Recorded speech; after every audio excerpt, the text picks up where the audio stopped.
ఇంకొకటి అండి, మనకి లాస్ట్ వరకు ఎవరు నిలబడతారనుకుంటున్నారు? ఫైనల్ టఫ్ ఎవరికి ఉండొచ్చు మీ అంచనా? సీత ఉండొచ్చు అనుకుంటున్నాను. హ్మ్. సీతకి ఆ టఫ్నెస్ ఉంది. ఓకే. విష్ణుప్రియకి మంచితనం ఉంది, జనాల సపోర్ట్ ఉంటుంది. కానీ ఎక్కడైనా బస్ స్టెప్ అయితే తనే నాలా బయటకు వచ్చేస్తుందేమో అని ఒక షార్ట్ టెంపర్ అంటారు. సెంటిమెంటల్తో బయటకు ఆల్రెడీ ఒకసారి నన్ను పంపించేయండి అని కూడా గొడవ పెట్టింది. హ్మ్.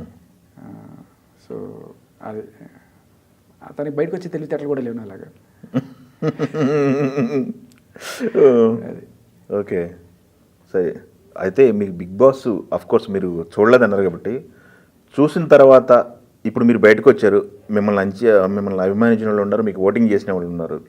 నెక్స్ట్ వాళ్ళు బిగ్ బాస్ చూస్తుంటారు, మీ సపోర్ట్ ఎవరికి ఉంటుంది ఇప్పుడు? సీతకి, విష్ణుప్రియ, మ్మ్. నబీల్, మ్మ్. ఎవరైనా వీళ్ళలో మీకు నచ్చిన వాళ్ళకి ఎవరైనా మ్మ్. వీళ్ళు జెన్యున్ అనిపిస్తారు నాకు.